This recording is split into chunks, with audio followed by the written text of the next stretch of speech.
નમસ્કાર, હું Rinku Prajapati public India ન્યૂઝમાં આપનું સ્વાગત કરું છું। શરૂઆત કરીએ આજના સમાચારની। આણંદ જિલ્લામાં સપ્ટેમ્બરથી ડિસેમ્બર સુધીમાં મોબાઈલ એપ આધારિત પશુઓની ગણતરી હાથ ધરાશે।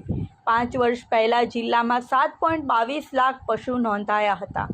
પશુપાલનનો વ્યવસાય ગ્રામીણ અર્થતંત્રમાં બહુ જ મહત્ત્વનો ભાગ ભજવે છે। ગ્રામ્ય કક્ષાએ આર્થિક સ્થિરતાની સાથે સાથે પોષણ સુરક્ષા પણ આપે છે ને જેને ધ્યાને લઈને ભારત સરકાર દ્વારા વિવિધ નીતિઓના આયોજન દ્વારા પશુપાલન ક્ષેત્રે વધુ સુદૃઢ અને આર્થિક ઉપાર્જન આપતું થાય તે હેતુને ધ્યાને લઈ પશુઓનો ડેટાબેઝ હોવો જરૂરી છે, જેના અનુસંધાને પશુધન વસ્તી ગણતરીનું આયોજન કરવામાં આવે છે।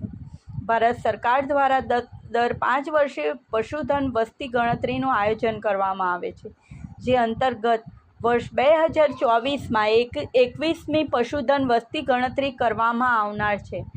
આણંદ જિલ્લામાં ગત પશુધન વસ્તી ગણતરી વર્ષ 2019 દરમિયાન ગાય વર્ગ, ભેંસ વર્ગ, ઘેટા, બકરા, મરઘા એમ વિવિધ જાતિના 7,22,514 પશુ પક્ષી નોંધાયા હતા।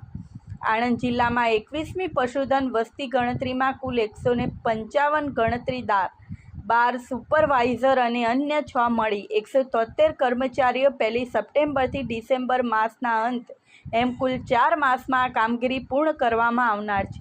આ કામગીરી સંપૂર્ણ રીતે મોબાઈલ એપ દ્વારા કરવામાં આવનાર હોય અને દરેક ગણતરીદાર બહુ જ સરળતાથી તેનો ઉપયોગ કરી શકશે।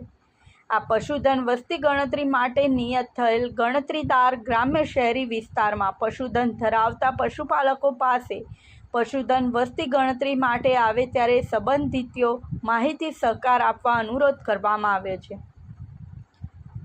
અત્રે ઉલ્લેખનીય છે કે 21મી પશુધન વસ્તી ગણતરી વર્ષ 2024 1 સપ્ટેમ્બરથી શરૂ થવાની છે। તેની કાર્યશાળાનું ઉદ્ઘાટન જિલ્લા પંચાયતના પ્રમુખ તથા નાયબ પશુપાલન નિયામક ગાંધીનગરના જિલ્લા લાયઝન અધિકારી, પશુપાલન વિભાગના અધિકારી કર્મચારીઓની હાજરીમાં કરવામાં આવ્યું હતું। આ સાથે આજના સમાચારને અહીં સમાપ્ત કરીએ છીએ।